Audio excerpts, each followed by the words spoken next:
If you want to start an online coaching business, but you're not sure on the exact steps you need to take to get started, this video is for you. Look, there is a lot of information out there, and it can feel very overwhelming to get started. That's why I put this video together to show you from start to finish the 9 steps you want to take in order to set up your business, to start taking on clients and making money, right? Now, it's really important to follow each of the 9 steps in the exact order that I lay them out. I share this because when I started coaching online in 2015, I did not follow these steps, and it took me 5 years before I made my first $10,000 month online. And that's because I didn't have the foundations set up right from the start. And using the 9 steps I'm going to outline in this video, I've been able to help dozens of clients hit their first 10K months in less than 6 months, because they followed the process to a T and they had their foundations set up right from the start. So you can grow your business faster and having less bumps in the road, watch this video all the way until the end. Before we jump in, if you end up liking this video and you want to learn more business and marketing tips to grow your coaching business, hit the subscribe button right here below, okay? I create daily content just like this to help you grow and scale your coaching business faster so you can enjoy the freedom that comes with owning your own coaching business. All right, so let's go ahead and dive in. We're going to jump onto my computer, and I've got a document here that we're going to walk through step by step. Okay. All right. So the first thing that we need to set up to start our online coaching business is we need to determine who we are helping. Now, there's 2 parts of this. The first part is, what is the problem that we are solving? Now, I know you probably have experience, if you're a health coach, a life coach, or a business coach, to solve lots of different problems. My encouragement to you is to just pick one, because when we create marketing content in the future on social media, when we run ads, we want to be known as the expert in one particular field. And as you pick up business, you may expand, but start off small. What is the one problem you solve? Okay, so I'm just going to give you a couple examples of this. If you're a fitness coach, are you helping people lose weight? Are you helping people build strength? Are you helping people lower their blood pressure? Lower blood pressure is probably not going to be a good example. Honestly, if you're in the health and fitness space, it's typically building muscle, it's typically losing weight. If you're in an endurance sport athlete, it might be cutting some time off of a marathon or a 5K. But what is the one thing that you want to be known for, right? Decreasing pain. I could go on, but I really want you to get clear on, what do I want to be known for? If you're a life coach, it could be how I help my clients reduce or eliminate stress and anxiety so they can get back to doing the things that they love. If you're a business coach, are you helping people generate leads? Are you helping them specifically with sales? Are you helping them with email marketing, ads? What is the one problem that they have?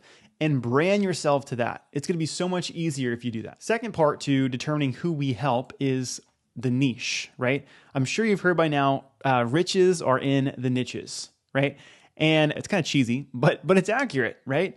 Especially when you're starting out. And if you don't have a big following or audience already, we want to build an audience, build a following from a specific problem for a specific type of person, okay? Now, when you think of niches, there's different ways to determine that. One of my favorite ones is just to look around you at the communities you're already a part of. Are you a rock climber? Are you a biker? Are you a CrossFitter? What are things that you're actively involved in right now where you're already an active member of the community? And because of that, it's going to be easy for you to know what the problems are and to be able to provide a solution for those problems. And if you're not actively involved in a community, you should go get in one. But if you're not actively in one, what is a community you were a part of in the past, right? How did you identify yourself as? Were you a busy executive leader that you no longer are, but you know how to serve those people? Were you a CrossFitter? Were you a martial artist?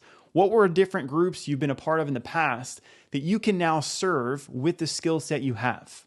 It's so much easier, I'm telling you right now, it's so much easier for you to serve a demographic that you've been a part of instead of trying to, hey, I work with busy moms, but you're not a mom. It's just not going to work as well, okay? I'm telling you. Pick a niche that you've been a part of or have an active affinity towards. Okay, so that's the first thing. We have to determine who we help before we get into website, logos, all the other things that come with running an online business. We have to first determine what the heck am I going to sell? Okay. So we start off by, again, who do we help? Number two is what's going to be included in the coaching program. Okay. Now, my rule of thumb, if you're getting started, right? So if you're watching this video, you're probably getting started. You got less than 10 clients to start. Stick with one-on-one coaching to start. Okay. It's way easier to sell. It's got a higher perceived likelihood of success because someone thinks, "Ooh, I'm going to work with you one-on-one," versus a group program. One-on-one is the way to get started. And honestly, I actually like it to scale too. But regardless of that, of where we're going in the future, start with one-on-one. Okay. And typically what this looks like is you're going to create them a custom program or a protocol or a roadmap, whatever you're going to call it. But you're going to say, hey, this is what you're going to do over the next month, right? Or the next week. And then you're going to have a layer of accountability to that plan that you created. Now, you can either meet with people monthly, bi-weekly, or weekly. As you meet with more people more regularly, the price is going to go up, okay? I typically, I encourage most people to get started with if they're doing health coaching, to do monthly calls. I think that's enough. If you want to do bi-weekly, go for it. Just keep them shorter. If you're doing business coaching or life coaching, which we'll talk about here in a second, those are going to be met more on bi-weekly and weekly cadences. And they're also going to be higher ticket coaching programs, right? Okay, so another thing that people ask a lot when they're starting their programs is, do I need a course? What else do I need to give them? And you're coaching. And if you're going to coach somebody, essentially you need to have communication with them and you need to have a plan and hold them accountable to that plan. You don't need a course. You don't need a program that's going to fit everyone. In fact, I do not recommend that until you've served at least 20 plus clients. Now, the reason for this is that you don't really know what your ideal customer, your niche, needs and how to solve that problem when you're starting.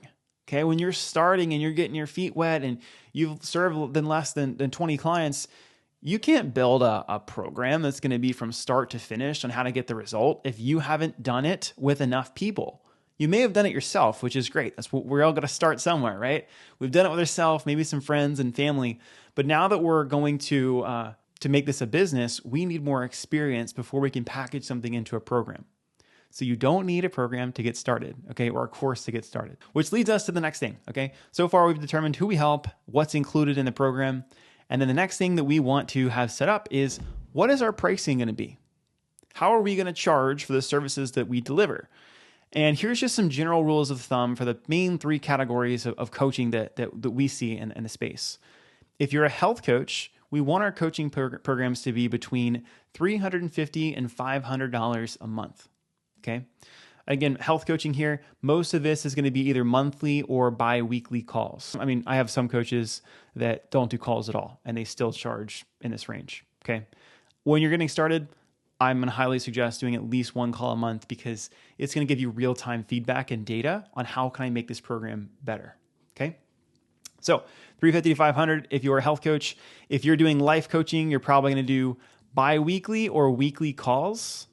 If you're doing bi-weekly, it's a good rule. It's just a good rule of thumb to start closer to the $500 a month range. If you're doing weekly calls, you're going to be closer to the $1,000 a month. Now, if you're like, hey, I'm getting started, I'm not ready to charge those prices, that's okay. But this is where you want to get to after you've got your first 5 or 10 clients. Okay? And then if you're doing business coaching, typical rates for this are going to be $500 to $1,000 a month.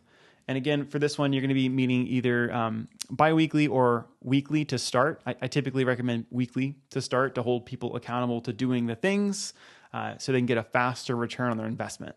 And then as you progress throughout this, you will have the option to have a course or a program that's more automated, but don't start there. Okay. Do not start there. Start with one-on-one, fill yourself up, make $10,000, $20,000 a month before you launch a course or program.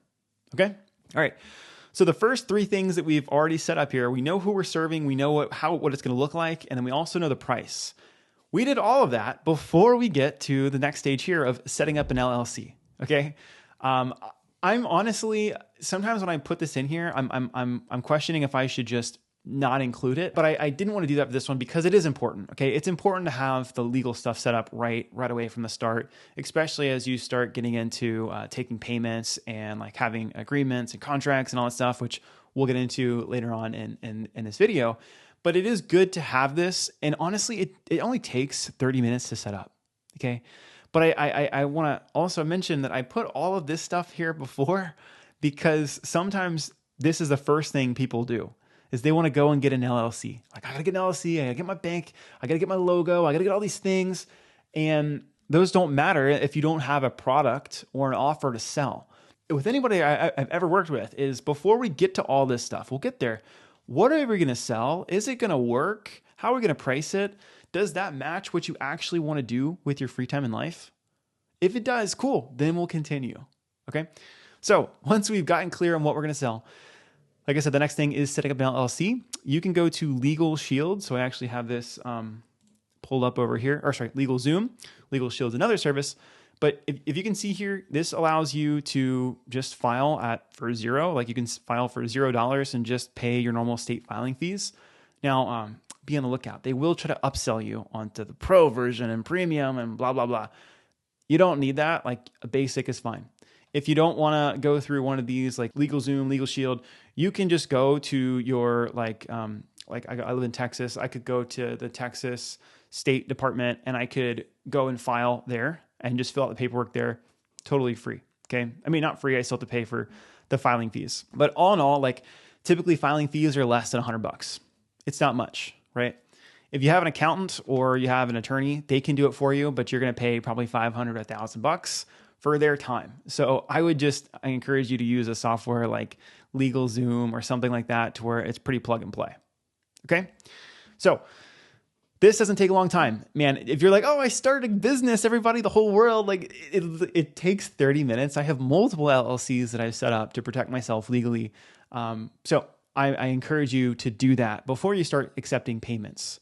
You can accept payments beforehand, but by the end of the first year in business, go ahead and set it up. You're just going to thank me for it later. Okay, so that's step 4. Step 5 is getting a business bank account set up. Okay.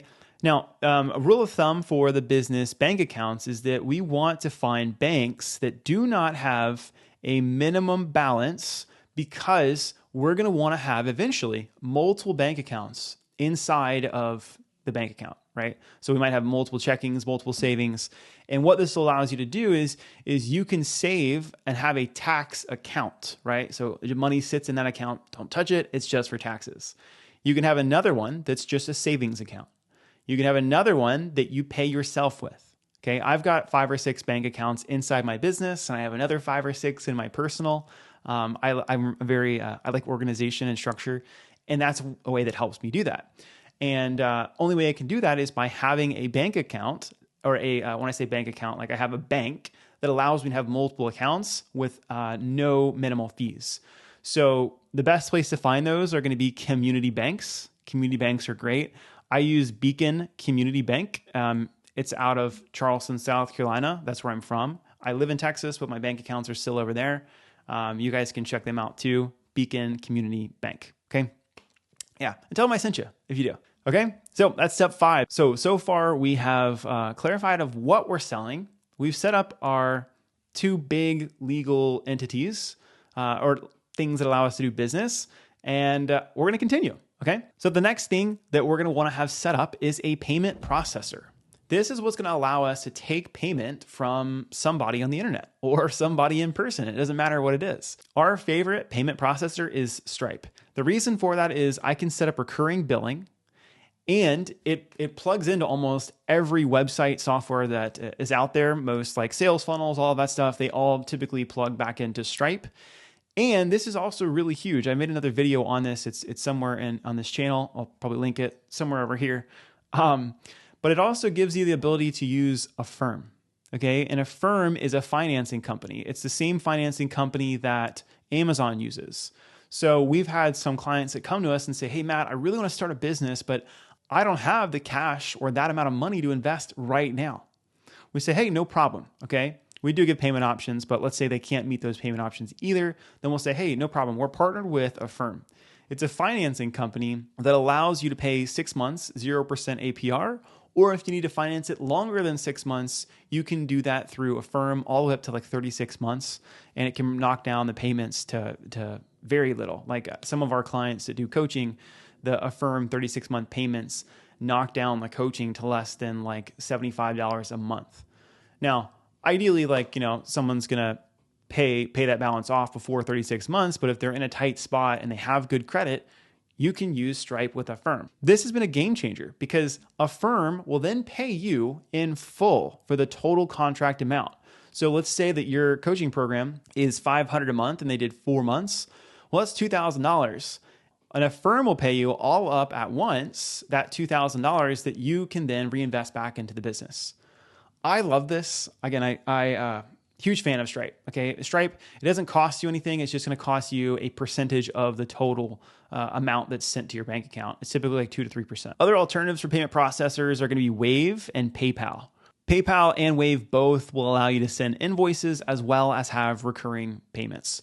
Now, for any of these, make sure you're using recurring payments. I used to start off with, I had PayPal to start, and I would send invoices every single month. And you know what? I had already written their program. I had already started coaching them. And I was like, hey, you gonna send me that invoice back, please? I'd love to get paid. And it was really stupid looking back at it. And now how I have all my stuff set up now is recurring billing. So what's really nice is that every single month we have, our business has tens of thousands of dollars in recurring revenue that comes into us every single month that I don't have to go and like chase people down to make their payments. So from day one, it's really, really important for you to have this set up because it's going to make your life so much easier and you'll be able to relax more when you know you have guaranteed money coming into your account every single month. Okay. Number 7, the 7th thing you're going to need is an agreement or a contract that's going to lay out the terms of your coaching service. Okay. So here's just some general rules of thumb of what you want to include in this. Number 1 is what is being delivered, right? So what is the coaching, right? How is it being delivered? You want to be pretty clear with this. So what is being delivered? If it's fitness advice, you could say, hey, this is not medical advice, but what you are going to be receiving is you're going to be receiving a custom workout for X, Y, and Z. You're going to meet with me on a weekly basis for the first 4 weeks. Then this is going to happen. All of this is going to be done through this app. All communication is going to be through here. So you're just being very clear with what am I actually getting into, right? Ideally, you had this conversation already on the phone or via email or text, but this is the final thing of saying, this is exactly what's being delivered to get coaching with me, right? Also in here, it's important to have your payment terms. If someone's breaking up the payments over 6 months, it needs to be on there. And it also needs to say what happens if they miss a payment, okay? Do they lose access? Do they have a 10% fee added to it? All these terms, all these things can be up to you. You can use ChatGPT to help you a little bit, but I will always recommend once you get to a certain stage to have somebody look over your agreement for you. We outsource, we work with primarily health coaches, and we outsource all of this to Wellness Law, LLC. So if you are a health coach, go check these people out. They are fantastic. And they just do a great job. They've even reviewed my contracts and agreements. I'm a business coach, but I've really enjoyed working with Barbara from Wellness Law. So go check them out. And the last thing that the terms and liability sheet will waive you of is going to be a liability release. If you're providing any sort of coaching consulting online, we just want to make sure that all of our T's are crossed and I's are dotted. I don't want to be sued for giving you advice and you taking that advice and you getting hurt. Right? Or me giving you advice and you go take that advice and your business gets sued and you try to sue me for the advice that I gave you. All of that needs to be covered in a terms and agreement contract saying I'm not liable for the advice and stuff that we're giving you. If you do it or you take part of it or you take all of it and something happens, we're not liable over here. Okay? You definitely want to make sure you have this set up to protect yourself legally. Now, I want to mention this real quick because I know there's some people who skipped steps 4 and 5. That's okay.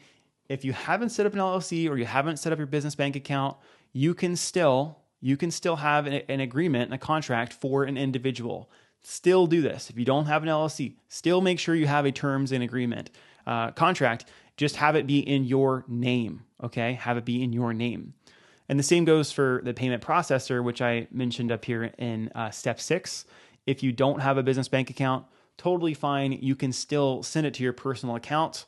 Once you do get the business entity like completed and you have the bank account set up, you do want to update the payment processor so it is going into your business bank account so that you're not mixing personal and business finances. Okay? Okay. So that's step 7 is the terms and contract/agreement. Step 8 is going to be having one sales process that you follow to sign new clients. Okay. What we find best right now in the coaching space is having 60-minute Zoom calls. What this allows you to do is it allows you to meet the prospect, see if you can help them, also get to feel each other's energy out. And then from there, you can set goals, expectations, and tell them what it looks like to work with you. Okay. Here's a typical framework for a sales call, right? It's a 60-minute call. The first 5 or 2 to 3 minutes is going to be some more meet and greet. Then from there, you're going to get clear on their goals. What are they trying to achieve? We then want to figure out what they have tried. And once we kind of like paint that picture of this is what they're doing and this is what they've tried, then we're going to see how is this problem, right? Because business is just solving problems. How is this problem impacting your life? And once we've like talked about this part, you're going to start to, this is going to bring out some emotions in the client or the prospect. They're going to start being more vulnerable and sharing like, some deep things. So just be prepared for that. Right. And then once we've found out their why, we've discovered all what they've tried, all their problems, etc. We're then going to want to get a better understanding of why they want support from you now. Okay. So why do you want coaching right now? Right. And do they want it now? Because a lot of times you might get on a sales call and you realize this person doesn't want help for 3 or 6 months. And at that point, you should just end the call. Be like, hey, well, I'll provide you some free value right now, but I don't know if I'm gonna have spots available in 3 to 6 months. And I would just get them off the call at that point. Okay. If they are looking for support now, then we want to see what are some common qualities or what are they looking for in terms of the coaching support they're going to get. What this allows us to do is 1, make sure that we can meet those expectations. And then 2, when they tell us this, we're about to talk about our process. The next step is going to be talking about our process. But if I can get more information about what they're looking for, then I know when I'm going to go into pitching my offer in my program, some key elements to hit on, assuming that I can meet those needs that they have. Okay. So what are you looking for? Great. Then if it's a good fit, right, everything up here meets like, all right, I can help you with those goals. I feel confident in solving this. You do want support now, and the things that you're looking for in a coach are the things that I can provide. Great. If it's a great fit, tell them about your process. Tell them from start to finish what you're going to help them do. Okay. Now, important with this, it's really cool. It's really helpful to set up roadmaps and timelines and, just like milestones that they're going to hit in this process. And the more concrete you can be with your milestones and predictions, the more confidence that they're going to have that you can help them. So if you can be like, hey, these are the 3 stages the 3 things we're going to do together to get you to here. Number 1 is I'm going to meet with you on a weekly basis to do X, Y, and Z. Number 2, you're also going to get daily blank so that you can blank. And number 3 is every single month, we're going to have a deep dive that's going to allow you to do blank, blank, and blank, right?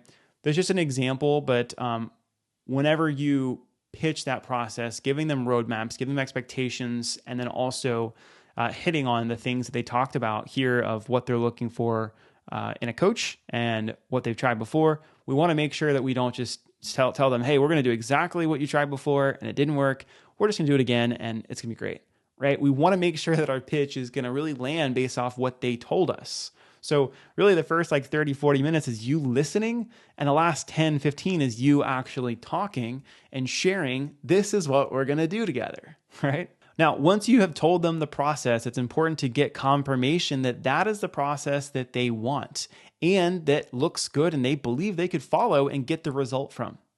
If you have an incredible plan, but they're like, there's no way I could do that, then you can't help them. They're not going to want to sign up, right? So we want to get a verbal confirmation on the process before we go into pitching the price. Because if we go in to pitch the price and we haven't got confirmation in the process, we don't really know, is it the price or is it the process? So get really clear. Do you see yourself, like just be direct. Do you see yourself following this process to a T and getting results? Yes. If they're like, maybe. Well, I'm not going to tell you what it looks like to work with me because we haven't determined if this can help you, right? So do that. And then once you're there, like a yes, a firm yes is exactly what I need. I believe in this. Great. Then you can share with them what the investment's going to be as well as how long it's going to be. Okay? After you do that, it's just your time to answer any questions they have and enroll them, right? This is also known as objection handling. There's going to be things that come up. Oh, I got to think about it. Da, da, da, da. There's more videos on the internet about that, but I'm just trying to give you a high-level overview of what that sales process looks like. Okay? It's really important to have this. As part of this sales process too, you don't necessarily need like a calendar invite to get started. It's really helpful. You can use Calendly. You can use Acuity. I like Calendly for people who are starting out, but you honestly can book these calls just in the DMs. You don't need a website. You do not need a website at this point. Do not do that. Okay. Step 9, the last thing that you're going to need is a social media strategy for one social media account. Okay. This is really important because when I started my coaching business, I tried YouTube, Facebook groups, Instagram, emails, blogs. Did I say YouTube or podcasts? I did it all. Okay. I did all the stuff. And honestly, it really just burnt me out. And that did not help me at all actually get started. And everyone I work with now, if they are under $10,000 a month, we only stick with one platform. And honestly, I don't get people off that one platform until they're doing $20,000, $30,000 a month. And the one that I found to be the most beneficial to get started is Instagram. Okay, it's Instagram. And the reason that's the case is because it's the easiest to grow. There's some very simple strategies you can utilize to get new followers and new leads every single day. And I've got some more videos on my channel about that, but it's just the easiest to grow. Okay. And yes, you're watching a YouTube video, but I did not start with YouTube. I went onto YouTube after I was doing 30, 40K a month, and I had the time and energy and money to invest in YouTube. This stuff's not cheap, right? This isn't cheap. That camera's not cheap. The editing of this video is not cheap.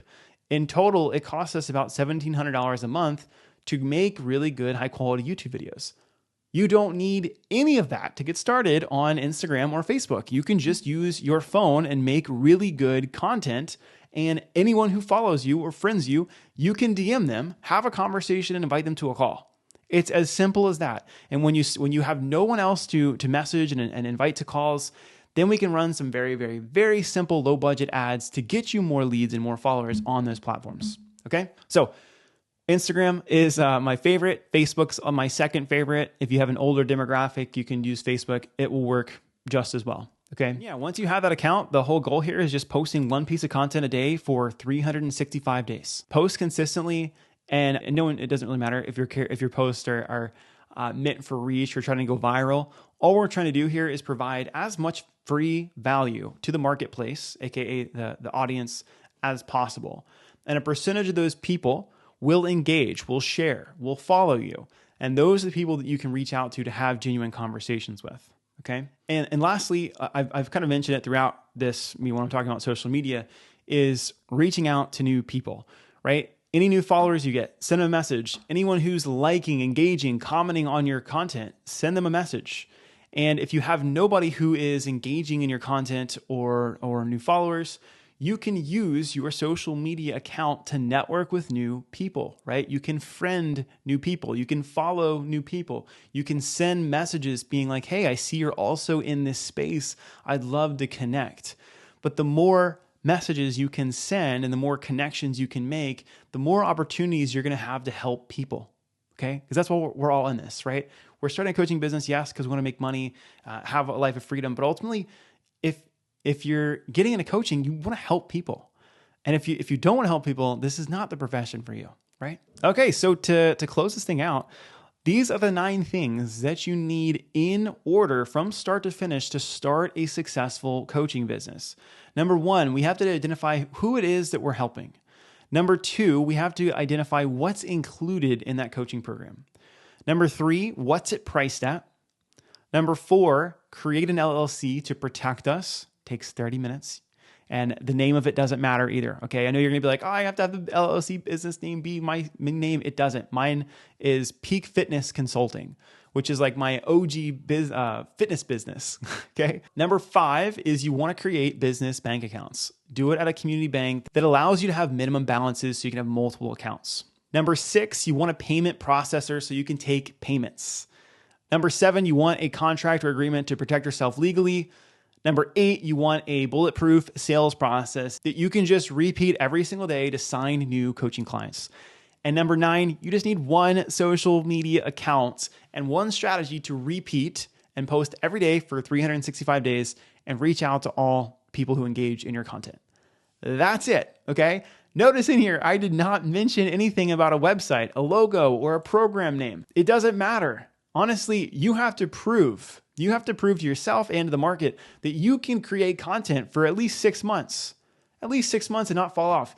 Do you know how many coaches get started and then just stop? And man, what if you spent all that time and money investing into a website, a logo, a program name, branding, and you couldn't stick to coaching? You couldn't stick to creating content. You couldn't stick to doing sales. You couldn't stick to the process. That's like someone who's wants to go get in shape and they're going to go buy the most expensive equipment right now when they get started versus going to the gym membership and just going consistently for 6 months. Right? That matters more. Now, once you are really consistent and you're crushing it, right? You're crushing it. You've got 10, 20 clients. Then you can look at, right, let's do a website. Let's make a logo. Let's make a program name. But until then, just go by your name. And legit, the LLC that you create could just be your name. It could be Matt Shiver Coaching, right? It could be so simple as that, right? Matt Shiver Coaching. I would encourage that, okay? So if you get to this point and you haven't, take some notes on that. Yeah, just have it be your name, right? It could be your name. It could be legit. I have friends who have very bizarre names that I can't say publicly on here because they're very inappropriate as their business LLC names, okay? So those are the 9 things you need to use to get started. Now, if you want help starting and scaling your coaching business and you want coaching around this, because I'll tell you, out of these things that I shared, steps 1 through 3, it's really helpful to have an outside opinion and some consulting and coaching around that, especially when it comes to who are you helping? Because you might think that one niche is going to be really good, but we have worked with hundreds, close to almost 1,000 coaches now. We know what niches are going to be profitable, what are not. We know what to include in programs and what not to include. We know how to price it. We know how to scale it. We knew how to do paid and full incentives, etc., because we've coached hundreds of people at this point, right? And then these last 2 are critical too, okay? Like your sales process. What are you going to say on the phone, right? And how do you know if you're doing a good job? We review all the calls that we have with our clients. Social media strategies, accounts, those always are constantly changing, okay? So whether you decide to work with us or someone else, it totally is fine. But I'm going to highly encourage you to find somebody that you really mesh with. Find somebody that you look up to and find someone that you really want to learn from and learn from them.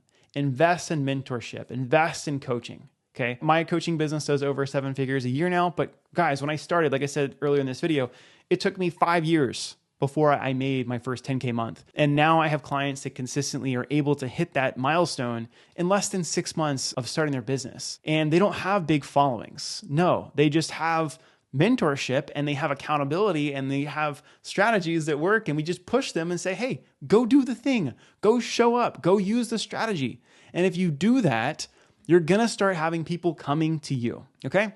So if you guys do want help growing faster and more sustainably, I will have a link below to schedule a call with my team. On the call, we'll get to know you, we'll get to know your offer to see if there is a way that we can help. And if we do think we can help, we'll tell you at the end what the different options are. And you have nothing to lose by taking a call with my team. And if we can help, we'll guarantee a minimum of 10 clients while working together over the initial 6 months. All right, so that's all we got for today. Thank you guys for being here, and we'll talk soon.